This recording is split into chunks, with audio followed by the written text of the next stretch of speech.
Olá! Até agora nós vimos como calcular o campo magnético estático ou campo magnetostático produzido por correntes constantes em diferentes situações. Podemos calcular o campo magnético a partir da lei de Biot-Savart ou em alguns casos específicos onde a corrente tem uma distribuição simétrica ou onde nós conhecemos com antecedência o campo magnético, nós podemos utilizar também a lei de Ampère. O objetivo agora é apresentar para vocês algumas relações interessantes do campo magnético e fazer também um comparativo com o campo elétrico. Muitas vezes nós temos coisas parecidas relacionadas a campo magnético e campo elétrico. E uma dessas situações parecidas é com relação à definição do que é densidade de fluxo. Se vocês lembram lá de eletromagnetismo 1, a definição de densidade de fluxo elétrico estava relacionada com as características elétricas do meio, ou melhor dizendo, com a permissividade elétrica do meio. Então, a relação densidade de fluxo elétrico e intensidade de campo elétrico era mediada por essa característica chamada permissividade elétrica. Aqui em campos magnéticos nós temos algo parecido. Então, se considerarmos no espaço livre, nós podemos definir a grandeza chamada densidade de fluxo magnético, que será utilizada a letra B. Ela está relacionada com a intensidade do campo magnético, aquilo que nós calculamos até agora, que é a letra H, de acordo com essa relação, B igual a μ0 vezes H. Quem é esse μ0? Esse μ0 é uma constante e ela é a permeabilidade magnética do espaço livre, do vácuo. E o valor, por definição, então isso aqui é um valor exato, é 4π vezes 10 na menos 7 Henry por metro. Essa permeabilidade magnética então relaciona a intensidade do campo magnético e a densidade de fluxo magnético no vácuo. Qual é a unidade de medida dessa densidade de fluxo magnético? A unidade de medida é Tesla, em homenagem ao Nikola Tesla. Ou também podemos utilizar Weber por metro quadrado. Em um meio material, nós podemos ter diferentes valores para essa permeabilidade magnética. Isso nós vamos ver mais adiante. Isso tem importantes implicações quando nós tratamos de eletromagnetismo. Então, da mesma forma que D é igual a ε0 vezes E no espaço livre, B é igual a μ0 vezes H no espaço livre. Então temos relação também muito semelhante ao campo elétrico. Recapitulando então o conceito de fluxo, só para refrescarmos nossa memória. O que é fluxo? Nós podemos utilizar um conceito de fluxo aplicado a fluidos e acredito que seja uma explicação que traz pelo menos um significado mais físico, né? Em campos elétricos e magnéticos fica um pouco abstrato, mas o fluxo de um fluido passando por um cano acredito que seja um bom exemplo de como entender o problema. Então imaginem a seguinte situação: nós temos um fluido que entra em um dos lados desse cano com uma certa área de seção transversal e a partir de um certo momento tem um afunilamento e a área de seção transversal diminui. Vamos considerar que aqui, nessa parte inicial, a velocidade seja uniforme. O que significa velocidade uniforme? Significa que em todas as regiões aqui internas a esse cano, nós temos uma velocidade que eu vou chamar de V1, velocidade vetorial, tá? Uma velocidade uniforme aqui no interior e que ela tem um determinado valor em metros por segundo. Eu vou chamar aqui de área 1 a área total. Então, se pensarmos essa velocidade passando aqui por uma área de seção transversal cujo ds, vou chamar de ds1, aponta na mesma direção, nós podemos medir o fluxo o fluxo desse fluido através dessa área como sendo o quê? Como sendo a integral de superfície aberta de V1 escalar ds1. Como assim que esse resultado vai levar a um valor de fluxo? Porque se a velocidade é metros por segundo e aqui a área é metros quadrados, o resultado disso aqui é metros cúbicos por segundo. Então nós temos um fluxo, uma vazão aqui relacionada a essa velocidade passando por essa área. O que acontece? E uma consideração importante é o seguinte: o fluido é incompressível, ou seja, da mesma forma que temos um fluido entrando aqui, nós temos ele saindo do outro lado. A vazão é igual dos dois lados, o fluxo é igual. Então, se o fluxo é igual na entrada e na saída, o que acontece é que o fluxo que passa aqui por uma área de seção transversal menor, cujo elemento diferencial aqui de área é um ds2, tem que ser igual. Para o fluxo ser igual, o que tem que ser diferente do primeiro caso? O que tem que ser diferente é a velocidade. Então, se tem uma velocidade V1 aqui na entrada do cano, a velocidade V2 tem que ser maior para que o fluxo seja mantido. Então, a integral V2 escalar ds2 tem que ser igual à integral de V1 ds1. Então, com isso, por exemplo, se aqui nós temos uma área total, área 2, e se a área 1 for igual a 2 vezes a área 2, isso implica que a velocidade 2 tem que ser 2 vezes a velocidade 1. Então, só para exemplificar o que acontece com o fluxo magnético, quando nós falamos que em uma certa região do espaço o fluxo magnético é maior, nós estamos nos referindo a esse caso aqui, onde tem um adensamento, um número de linhas de campo magnético maior do que em outra região do espaço. No caso aqui teríamos um equivalente de um fluxo magnético, uma densidade de fluxo magnético menor, aqui uma densidade de fluxo magnético maior. O fluxo magnético, fazendo a comparação com esse exemplo aqui do cano de água, o fluxo magnético é igual nos dois locais. Então isso que eu quero que vocês entendam, essa definição de fluxo aqui, aplicada a esse fluido, por exemplo, a água passando em um cano, pode ser estendida ao cálculo relacionado a campo magnético, que é a própria definição de fluxo magnético. Então, o fluxo magnético através de uma superfície aberta S, então essa superfície aberta S aqui é a superfície através do qual nós estamos calculando o fluxo. O resultado disso então é o B, que é a densidade de fluxo, escalar ds através dessa superfície. Então, o fluxo magnético tem como medida Tesla vezes metro quadrado ou Weber, essa unidade de medida no sistema internacional. E algo extremamente importante é o seguinte: a posição relativa dessa superfície dentro do campo magnético vai definir se o fluxo é positivo, negativo ou, dependendo do direcionamento da superfície, o fluxo magnético pode também ser zero. Então, essa área através do qual passam as linhas de campo vai definir como é o fluxo magnético nessa região do espaço. E já adianto para vocês, o cálculo do fluxo magnético é extremamente importante em várias situações que nós vamos ver ao longo da disciplina de eletromagnetismo, principalmente quando chegarmos na lei de Faraday.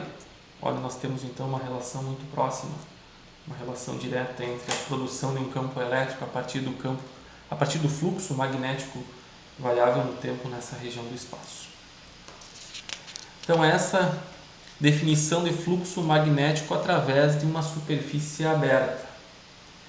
O que acontece quando a superfície é fechada? Vamos voltar ao caso do campo elétrico.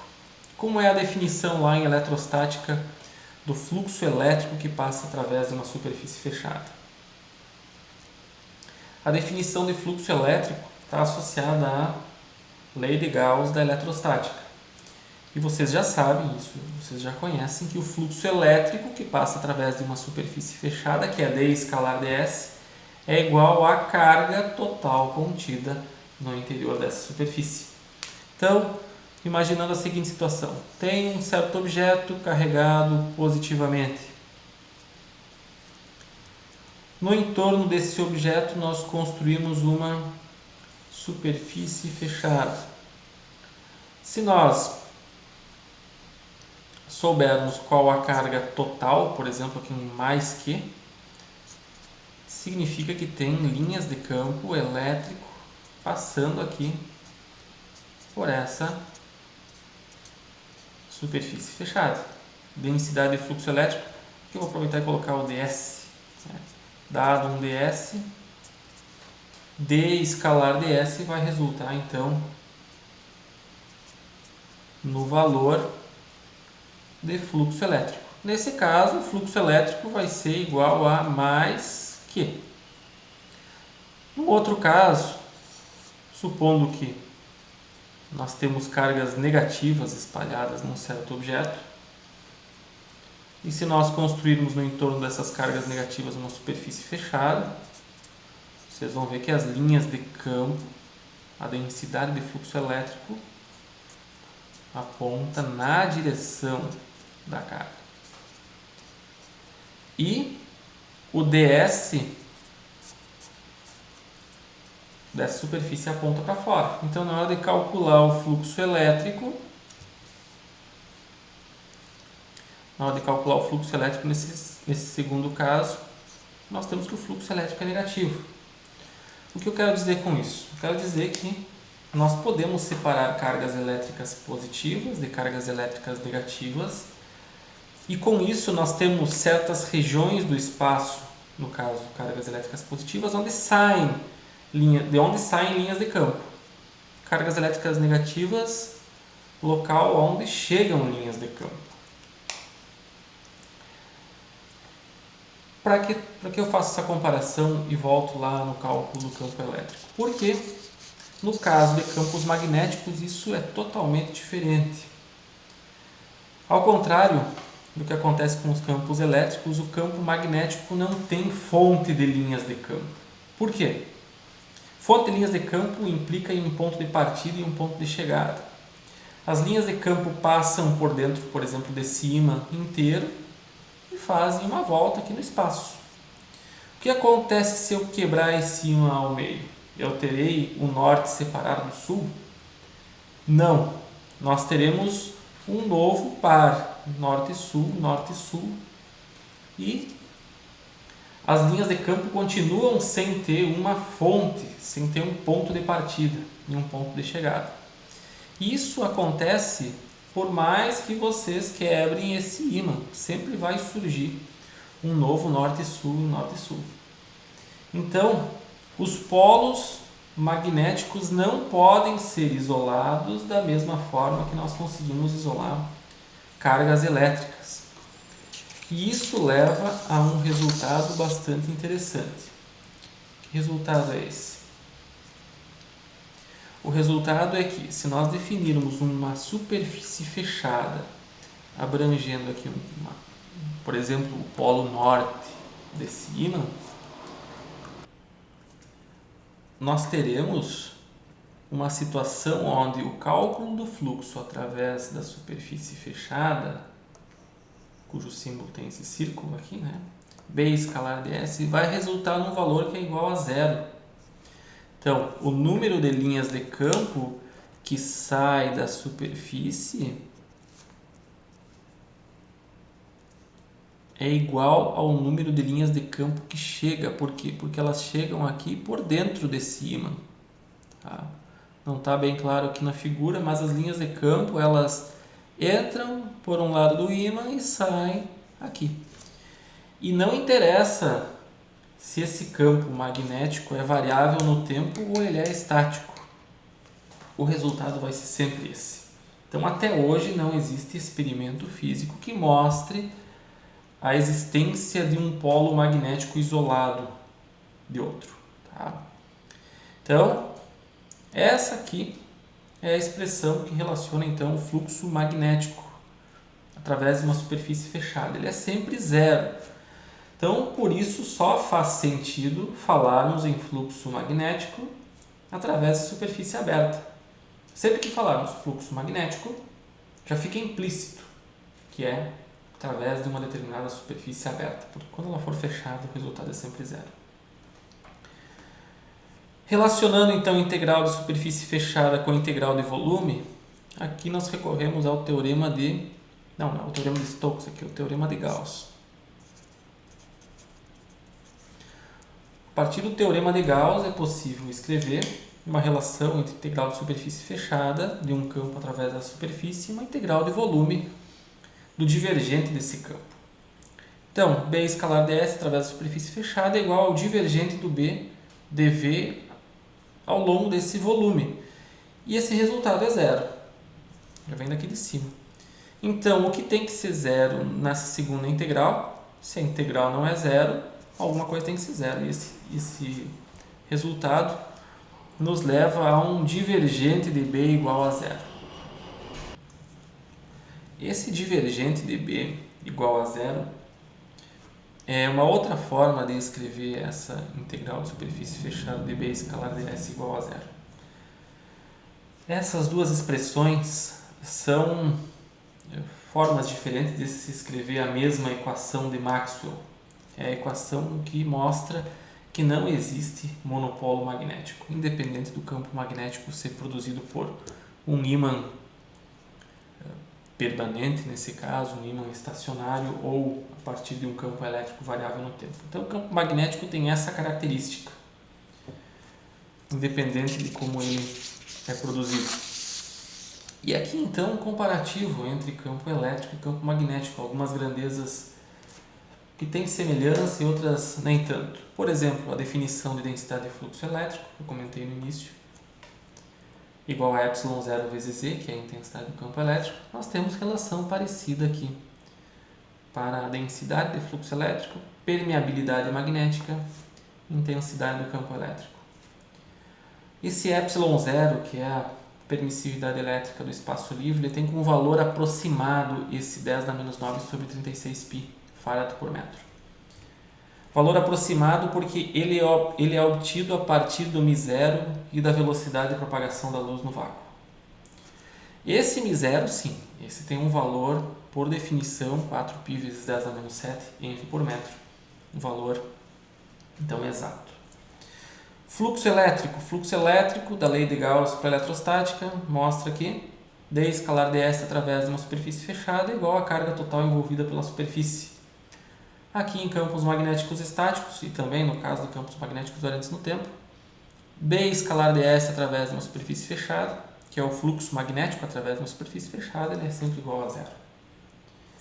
Outras formas de se escrever as mesmas equações, o divergente de D é igual a ρv, onde o ρv é a densidade volumétrica de cargas na região onde nós estamos analisando o campo elétrico.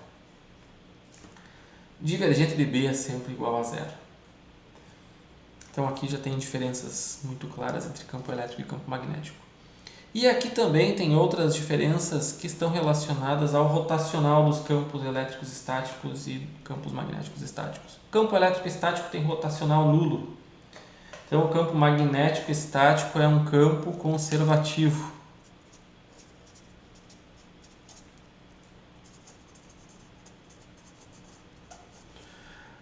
Aqui corrijam, por favor, E escalar dl é igual a zero ao longo de uma trajetória fechada. É algo que depois se consegue levar lá para circuitos elétricos para dizer que a soma das tensões ao longo de um caminho fechado é igual a zero. Tá? Isso aqui é uma das condições. Para campos magnéticos estáticos, o rotacional dH não é zero, ele é J, igual à densidade de corrente de condução. E isso leva a dizer que que o campo magnético é um campo não conservativo. Outra forma de se escrever a mesma expressão é que também H escalar dl ao longo do caminho fechado ser igual à corrente total envolvida pelo caminho. Então, algumas semelhanças na nomenclatura entre campos elétricos e campos magnéticos, mas diferenças muito claras com relação ao seu comportamento do espaço. Então, no caso do campo elétrico, se nós dermos uma volta por qualquer caminho, não interessa o caminho, o resultado E escalar dl é sempre zero. No caso de H escalar dl, quanto mais voltas nós dermos, mais vezes nós estamos multiplicando esse valor de corrente. Então, diferenças muito claras com relação ao campo conservativo, campo elétrico estático, campo não conservativo, campo magnético estático. A partir disso, nós vamos ver alguns exemplos numéricos de como isso aqui realmente funciona e trazendo algumas outras semelhanças e diferenças entre campos magnéticos, que é o objeto de estudo aqui, com os campos elétricos que vocês já conhecem.